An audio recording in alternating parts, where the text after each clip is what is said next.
예수님께서는 공생의 기간 동안 총 3번에 걸쳐서 예수님께서 십자가를 지심을 말씀을 하시죠. 특별히 오늘 본문 앞절 마가복음 10장 34절 말씀에 보면 그들은 능욕을 당하며 침뱉으며 채찍질하고 죽일 것이니 저는 사흘 만에 살아나리라 하시니라 라는 말씀처럼 예수님은 3일 만에 다시 살아날 것이라는 것을 이야기하시면서 예수님께서 이 땅에 오신 목적을 설명을 하시죠. 그것은 많은 사랑하는 사람들을 위하여 예수님의 목숨을 대속물로 내어줘 모든 이들을 구원하기 위함이라는 것을 말씀을 하십니다. 3번이나 말씀하셨다라는 이것은 그 당시에 유대의 수 개념에 따르는 완전수를 의미하기 때문에 예수님께서 반복하여 끊임없이 가르치셨다 하는 것을 의미합니다. 즉 끊임없이 예수님은 예수님이 죽게 되어지신다는 것, 십자가를 지신다는 것, 그리고 다시 부활하신다라는 이 놀라우신 말씀을 제자들에게 3번이나 반복하여 가르치셨다라는 것이죠.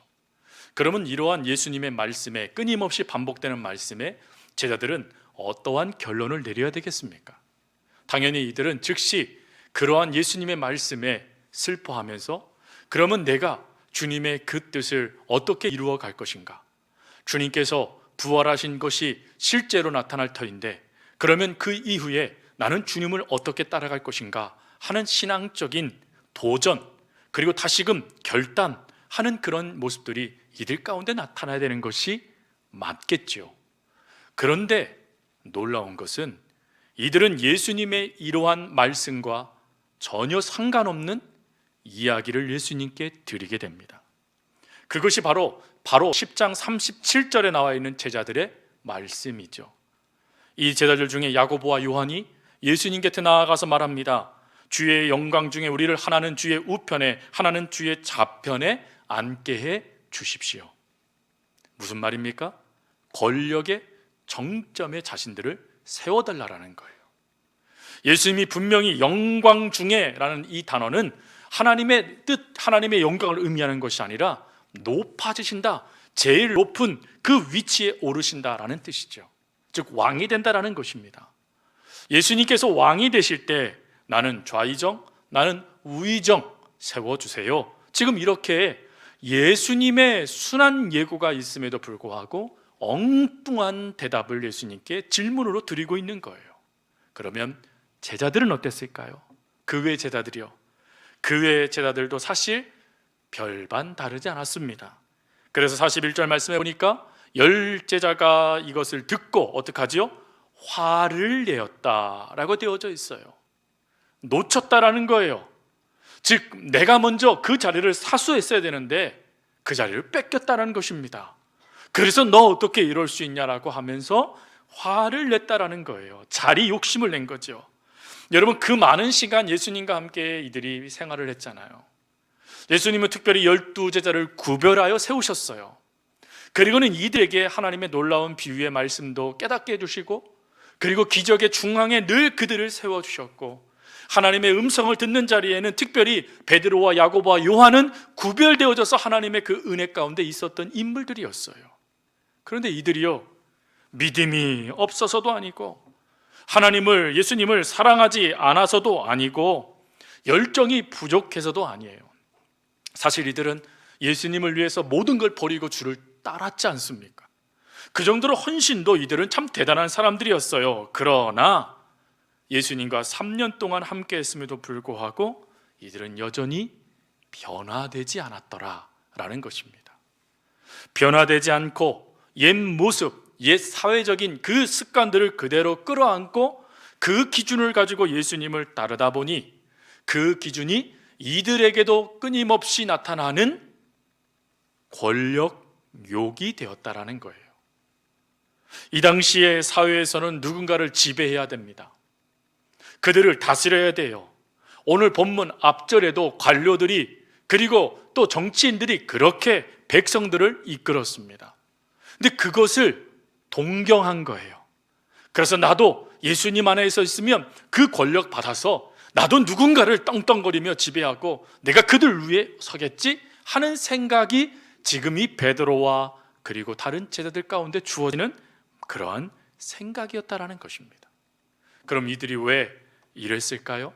분명히 예수님을 통하여 예수님께서 이 땅에 오심을 공생의 기간 동안 너무 귀한 모습들을 보여줬음에도 불구하고 왜 이러한 모습들이 이들 가운데 나타났을까요? 바로 욕망, 교만 때문입니다.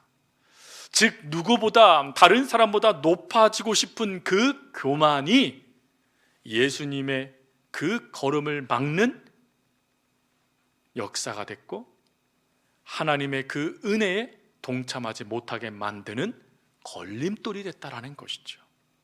이 모습을 주목했던 C.S. 루이스 목사님은 그의 책 단순한 기독교라는 책에서 제자들의 이 문제를 정확하게 지적하며 이렇게 말합니다. 인간의 가장 큰 죄는 교만으로부터 비롯된다. 그리고 그는 이렇게 얘기했어요. 교만의 본성은 경쟁에 기초하는 것이다. 경쟁이라는 게 뭐죠? 남을 밟고 일어서 내가 원하는 것을 쟁취하는 행위를 말하는 겁니다. 이것의 출발점을 심리학자들은 경쟁심이다 라고 이야기를 하죠. 여러분, 경쟁, 이것은 사실 하나님께서 원하시는 모습이 아닙니다. 그럼에도 불구하고 세상은 끊임없이 이 경쟁을 부추기죠. 여러분, 이 경쟁, 하나님과 상관없는 이 모습을 우리는 요한복음 5장 말씀을 통해서도 확인해 볼 수 있어요. 요한복음 5장 말씀은 베데스다 연못가에 38년 된 병자가 있었던, 그리고 그가 고침받았던 놀라운 사건이 기록되어져 있는 말씀이에요. 베데스다 연못을 일명 은혜의 연못이다 라고 불렀다라고 하죠. 하나님의 은혜가 있는 곳입니다. 그 은혜는 이 물이요, 어떠한 역사로 좀 움직이는지 모르겠지만 이 물이 이렇게 움직일 때가 있었던 것 같아요.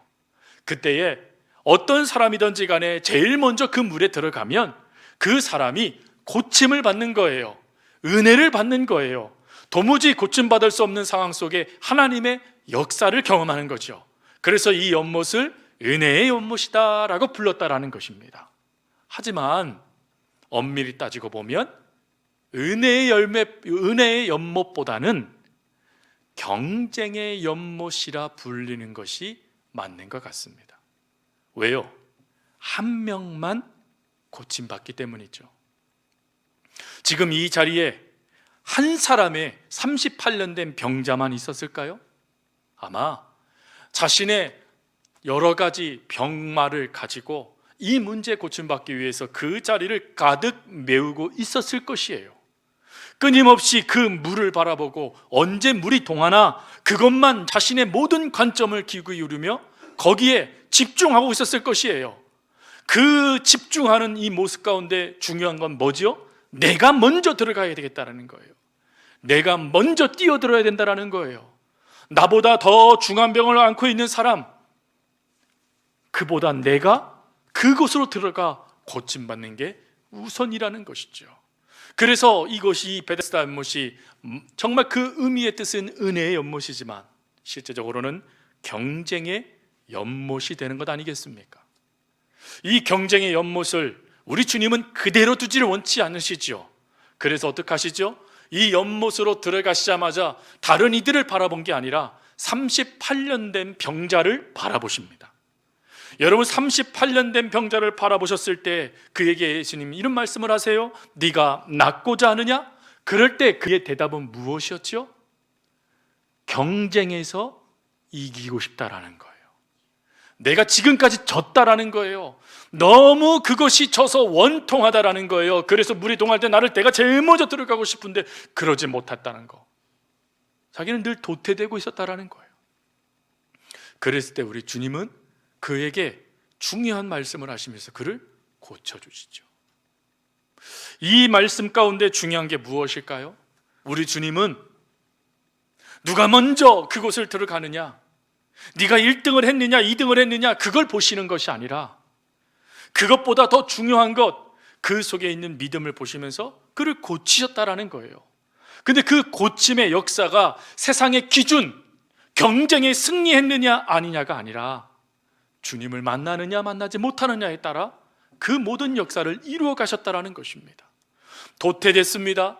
사람들에게 이미 잊혀진 존재입니다. 성경은 그의 병이 이미 중했다라고 말합니다. 그는 이미 끝난 인생이에요. 그런데 우리 주님이 그 인생을 보시는 거예요. 그 인생에게 말을 걸으십니다. 그리고는 그의 우선순위를 바꾸어요. 물이 동하는 것이 아닌 주님을 믿는 것으로 말입니다. 그 역사가 바로 이 38년 된 병자에게는 은혜가 되어지죠. 즉 경쟁의 연못을 우리 주님은 은혜의 연못으로 바꾸어 주시는 거예요. 가장 밑바닥 인생부터 말입니다. 여러분, 이런 은혜 우리에게도 필요하지 않습니까? 사실 우리가 살아가는 이 시대를 무한 경쟁의 시대라고 말을 합니다. 끊임없이 누군가를 밟고 일어서지 아니하면 내가 원하는 것 이루지 못하는 시대예요. 심지어 여러분들의 자녀들도 이런 무한 경쟁의 시대에 살아가고 있지 않습니까? 그럴 때 여러분 가장 그 자녀들이 낭망하고 힘들어하는 게 뭐지요? 그런 무한 경쟁의 시대에 뒤처지게 됐을 때 부모가 그 아이들을 향하여 나무라는 거예요. 너 이러다가 아무것도 못한다라고 말을 하는 거예요. 여러분, 그 아이의 인생은 부모의 판단에 달려 있지 않아요. 그 아이의 인생은 하나님께 달려 있습니다. 그 아이가 설령 밑으로 주저앉아도 다시 일으켜 세울 수 있는 분은 하나님이세요. 절망의 구렁텅이에 빠져 있어도요, 그가 다시 찬송을 부를 수 있도록 역사하시는 분은 하나님이세요. 그런데 부모인 우리조차도 경쟁 심리를 놓치지 않고 그 기준을 가지고 자녀들을 바라보고 자녀들을 평가한다라는 거예요. 신앙생활은 어때요? 여러분, 신앙생활도 자꾸 경쟁 논리로 다가가는 분들이 계세요. 여러분, 직분자의 가장 중요한 게 뭘까요? 사명이에요. 맡겨주신 이의 뜻을 이루는 게 직분자예요. 직위를 받는 게 아니에요. 여러분, 공작을 받고 백작을 받는 게 아니에요. 누가 더 많이 일하나, 더 많이 일하는 직분을 받는 거예요, 여러분. 그리고 높이 올라갈수록, 아니 직분자로 생각해서 높이 올라간다 치면 뭐도 따르지요? 책임도 달라요. 책임이 다가와서요, 내가 잘못한 그 일로 인하여 사람들의 비난도 감수해야 돼요. 직분은 주님을 위해서 감당하는 거예요. 근데 우리가 이 직분이라는 걸 놓쳐버리고 심지어 목사, 장로, 권사, 안수집사 이것조차도 직위로 생각하여 명예로 묻는 거예요. 아니요, 여러분. 맡기셔 주신 이의 뜻에 따라 헌신하다가 그리고는 그때가 되어 내려놓고 감사합니다 고백하는 게 직분자예요. 여러분, 우리도 오늘도 우리 직분자들 임명했잖아요.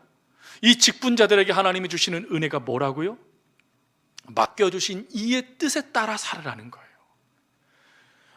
그 직위가 내가 어떠느냐, 높고 낮이느냐 여기에 목숨 걸지 말고 하나님의 일을 내가 감당하느냐 감당하지 못하느냐 여기에 집중하라는 것입니다. 우리가 만약 이것을 놓치게 되면 우리들도요, 제자들과 다르지 않아요. 아이고, 내가 높아져야 되는데 저 사람이 나보다 먼저 온 자가 나중될 수도 있고 나중된 자가 먼저 될 수도 있는 거예요. 하나님의 역사에, 하나님의 방법에, 하나님의 일꾼은 하나님이 사용하시기에 합당한 사람들을 하나님이 이끌어 가시는 거예요. 그럼 내가 잠시 하나님의 일을 맡지 못했으면 뭐 하면 되죠? 아, 그래, 하나님이 나에게 다시금 하나님을 사랑하라고 말씀하시는구나. 아직 나에게 부족한 것이 있나 보네. 아, 그럼 하나님, 제가 이거 하나님을 사랑하는 마음으로 세워갈게요 하며 그 하나님 앞에 다시금 서면 하나님이 얼마나 기뻐하시는 종으로 세워주시겠습니까?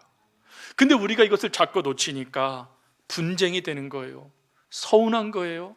여러분, 마귀 중에 제일 무서운 마귀가 무슨 마귀죠? 섭섭마귀요. 아이고, 섭섭해라. 섭섭마귀요. 섭섭할 필요 없으세요? 조금 늦은 것뿐이에요. 그러나 그 기간은 여러분들이 하나님을 만나는 축복의 시간이 되실 거예요. 성도 여러분, 오늘 우리들이 이러한 생각을 가지고 솔로몬의 이야기를 들어야 돼요. 솔로몬은 전도서 4장 4절에 이렇게 얘기했습니다. 새번역 성경입니다. 온갖 노력과 성취는 바로 사람끼리 갖는 경쟁심에서 비롯되는 것임을 나는 깨달았다. 그러나 이 수고도 떼고 바람을 잡으려는 것과 같다. 경쟁심으로 무엇인가를 이루려고 하는 거, 바람을 잡는 거라는 거예요. 쓸데없는 짓이라는 거죠.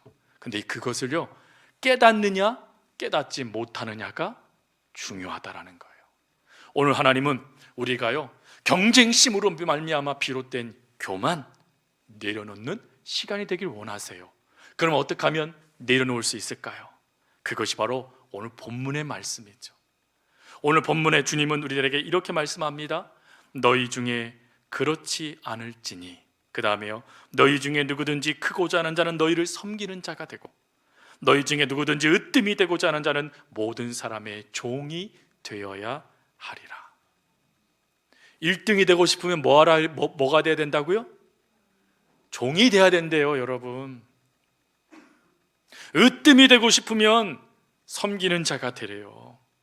즉 다른 사람을 인정해주고 세워주는 삶을 살아갈 때 비로소 우리는 경쟁으로 말미암아 나타나는 이 교만의 틀을 벗어버리고 하나님이 기뻐하시는 그리스도인의 삶을 살아갈 수 있게 되어진다라는 것입니다. 이것을 깨달았던 사도 바울은 빌립보서 2장 3절에 이런 말을 하죠. 무슨 일을 하든지 경쟁심이나 허영으로 하지 말고 겸손한 마음으로 하고 자기보다 서로 남을 낮게 여기십시오. 낮게 여기시라 무슨 뜻이죠? 높여주라는 거예요. 인정해주라는 거예요. 세워주라는 거예요. 칭찬해주라는 것입니다. 그것이 하나님께서 우리들에게 원하시는 모습이다라는 것이죠. 그럼 여러분, 왜 하나님은 우리에게 자꾸 이렇게 섬겨라 라는 말씀을 주실까요? 그러면 이 섬김에는 중요한 두 가지의 은혜를 하나님께서 우리들에게 주시고 싶어 하시기 때문이에요. 그리고 그 은혜를 통해서 하나님은 중요한 섬김의 결론을 우리가 깨닫기를 원하시는 것이죠. 그 섬김의 두 가지 은혜 중에 첫 번째로는 예수님의 뒤를 따라 사는 삶의 은혜를 말하는 거예요. 예수님의 뒤를 따라 살아가는 삶의 은혜, 다른 말로 주의 제자가 되는 은혜 말입니다. 오늘 본문을 읽지 않았지만 45절에 예수님께서는 이런 말씀하셨잖아요. 인자가 온 것은 섬김을 받으려 함이 아니라 도리어 섬기려 하고 자기 목숨을 많은 사람의 대속물로 주려 함이라. 예수님이 오신 목적은 섬기며 목숨을 다하여서 하나님의 뜻을 이루기 위함이라는 거예요. 여러분, 이 섬김의 도가 바로 예수님께서 오늘 시청각 교육을 하듯이 제자들에게 보여주고 계시는 행동이십니다. 예수님은 허리에 수건을 동이시고는 제자들의 발을 닦으세요. 그 당시에 유대사회는 먼지가 많이 날리기 시작했고, 그리고 샌들과 같은 신발을 신었기에 당연히 가장 더러워지는 것이 발이었습니다. 그래서 주인이 자신의 집에 누군가가 다가오게 되고 방문하게 됐을 때 그를 환영하는 최고의 표현이 무엇이었냐면 발 씻을 물을 주는 것이었습니다. 그리고 그것보다 더 극진하여 그를 대접하는 것은 직접 그 발을 씻겨주는 것이었어요. 근데 그 일을 주인이 하기를 꺼림직스러워 했습니다. 왜요? 종들이 하는 일이었거든요. 그래서 종들로 하여금 그 사람의 발을 씻겨줌을 통하여 내가 당신을 환영합니다 하는 그러한 행위를 행했던 것이 발 씻는 모습이었어요. 근데 그 발 씻는 모습을 지금 주님이 보여주고 계시는 겁니다. 그러면 이걸 통해서 깨닫는 은혜 두 가지는 뭐죠? 주님은 제자들을 환영하며 기뻐하신다라는 거예요. 근데 이 제자들이 주님께 발 씻을 물이라도 줬습니까? 요한복음 15장 말씀에 가보세요. 발 씻을 물을 주기는커녕 자신들의 발도 씻지 않았습니다. 근데 그런 자일지라도 하나님은 어떻게 하신대요? 환영해 주신대요. 기뻐해 주신대요. 그리고 두 번째, 종들이 발을 씻는 거였잖아요. 종들이 발을 씻겨 주었잖아요. 그럼 이건 뭘 뜻하는 거죠? 너는 높은 자이다, 내가 너를 인정한다. 하나님의 귀한 마음이 담겨져 있는 것이 바로 발을 씻겨주는 모습인 것입니다.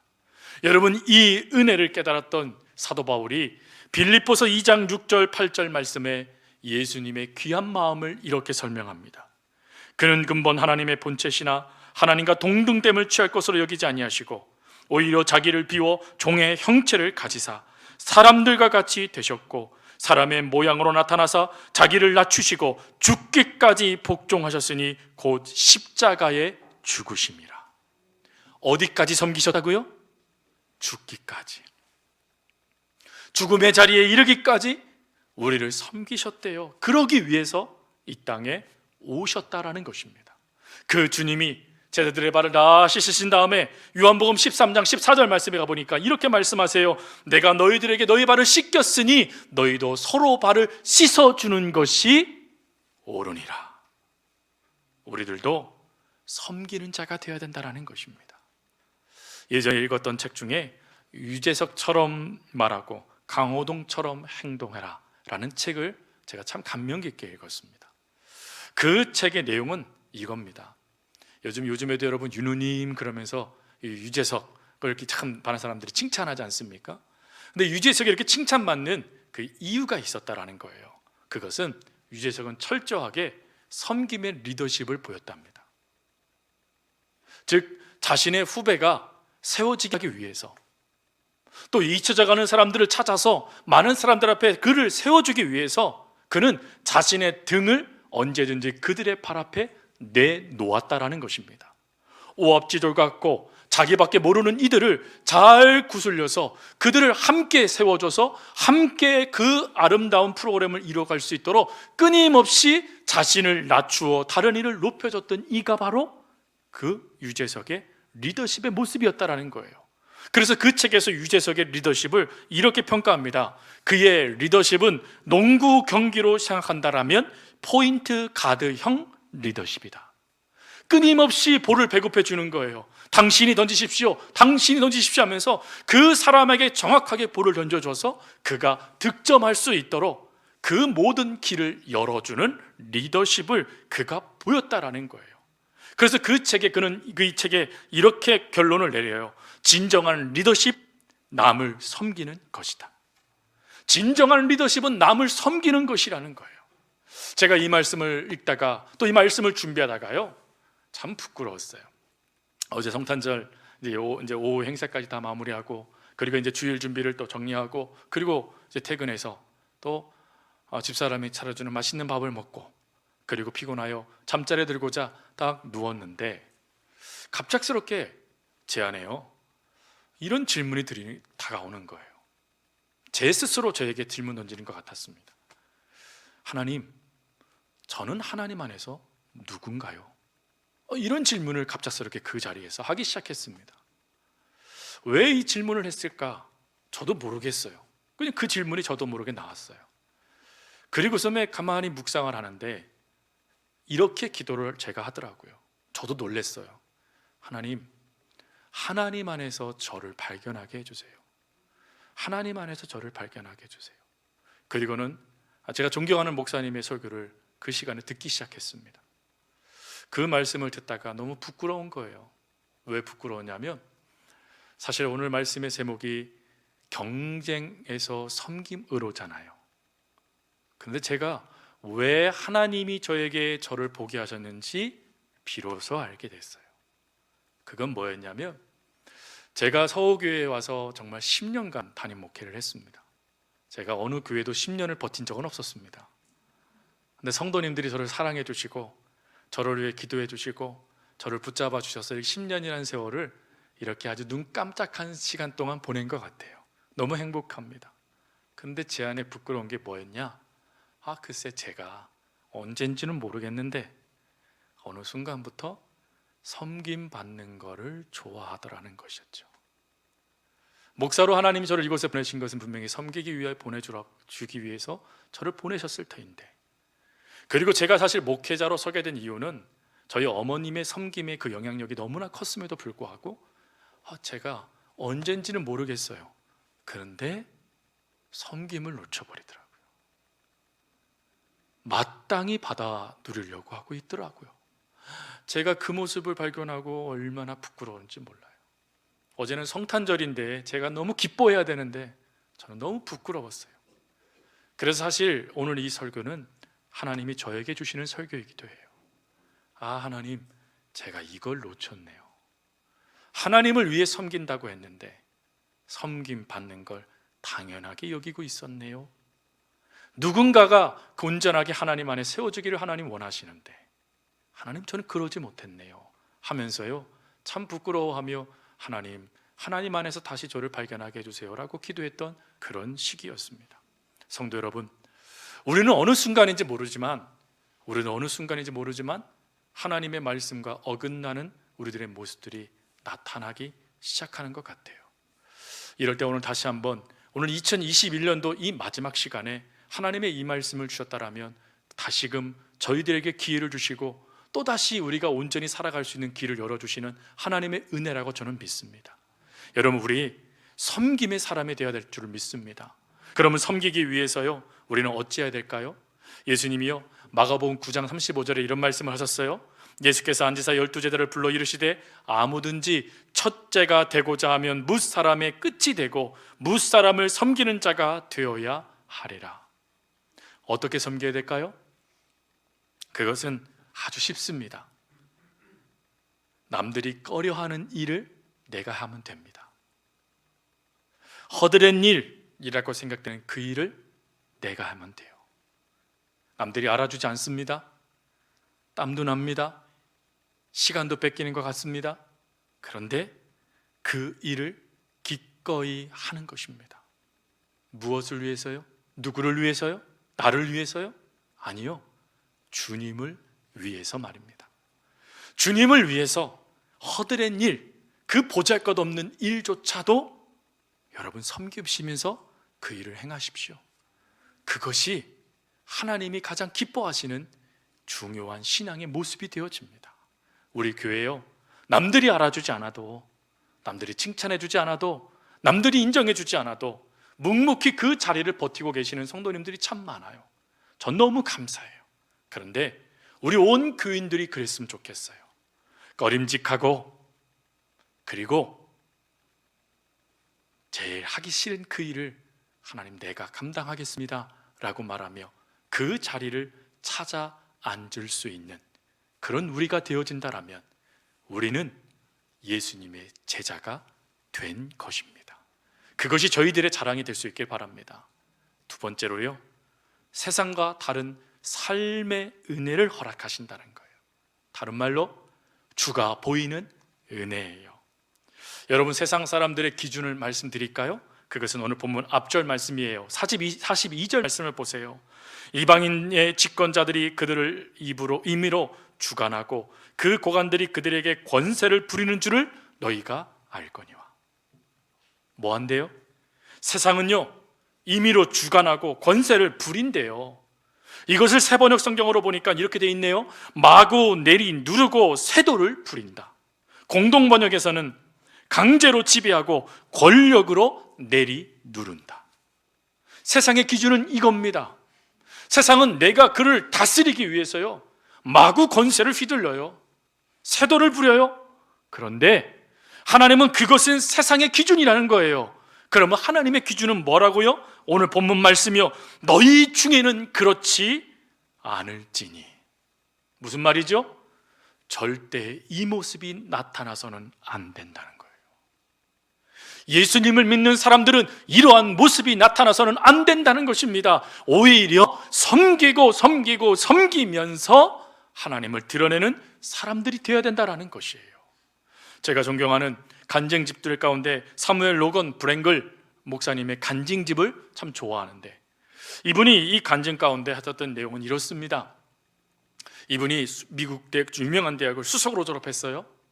그래서 미국의 굉장히 큰 메이저 큰 교회에서 이분을 차기 담임 목사님으로 청빙합니다. 사람들이 다 부러워했습니다. 사람들이 다 박수를 쳤습니다. 그런데 이 목사님은 부족하다 느낀 거예요. 나는 더 뛰어난 사람이 되고 싶어. 나는 더 훌륭한 사람이 되어져서 정말 모든 것을 정말 이끌어가는 그런 리더가 되고 싶어 하는 생각이 이분 마음속에 찾아왔대요. 그래서 1년 만에 그 교회를 사임해버려요. 그리고 이 당시에 가장 큰 영향력을 미치고 있었던 그것이 바로 구세군이었습니다. 자신이 그곳에 들어가서 대표가 되어져 많은 사람들에게 자기 이름을 내겠다라고 생각했어요.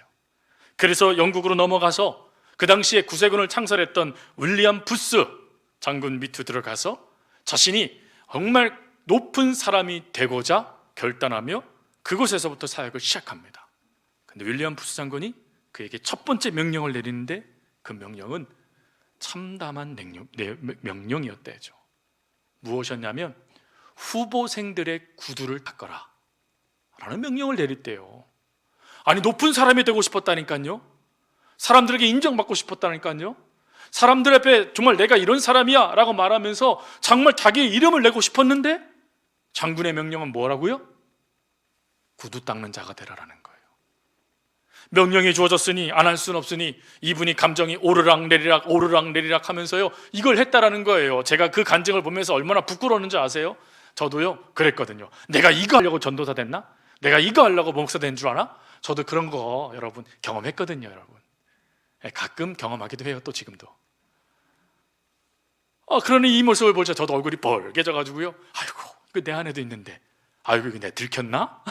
하는 생각이 드는 거예요. 근데 이분이 너무 그것이 감정이 기복되고 막 이러다가는 도저히 안 될 것 같은 그 절망의 순간에 하나님의 귀한 말씀이 자기의 뇌리를 쓱 지나가더라는 거예요. 그 말씀은 우리가 조금 전에 살펴봤던 요한복음 13장 말씀이에요. 예수님께서 허리에 수건을 동이시고 그리고 물을 떠다가 제자들의 발을 씻기신 말씀이었어요. 그 말씀이 이 목사님의 뇌를 쓱 지나가게 됐을 때 목사님은 비로소 하나님을 만났다고 합니다. 그리고는 그 자리에 무릎을 꿇고 이렇게 기도했대요. 주여, 당신이 수건을 가져다가 제자들의 더러운 발을 씻을 수 있으셨으니 저도 구두소를 가지고 후보생들의 더러운 구두를 닦겠습니다. 가장 낮은 거, 제가 놓친 거, 하나님 이거 제가 시작할게요 라고 하며 구두를 기쁨으로 닦았다라는 것입니다. 그랬더니 여러분, 구두 닦다가 인생이 끝났다, 그것도 은혜예요 여러분. 왜요? 하나님의 말씀을 깨달았으니까 말이죠. 근데 하나님은 그를 이 구세군의 리더로 세워주십니다. 그래서 윌리엄 부스 장군의 다음 리더가 되어 하나님의 역사 가운데 섬김을 보이는 훌륭한 목사님으로 세워주시죠. 여러분, 이러한 모습을 통하여 하나님은 우리들이 깨닫기를 원하시는 것 같아요. 오늘 우리들에게 주시는 하나님의 은혜는 두 가지라고 말씀을 드렸어요. 그 첫 번째 은혜는 뭐죠? 예수님의 제자가 되는 거예요. 두 번째로는요, 예수님이 보여지는 삶을 살아가게 되어지는 겁니다. 그게 우리에게 주시는 복이에요. 그러면 이 섬김을 통해 하나님은 어떤 영광을 받으실까요?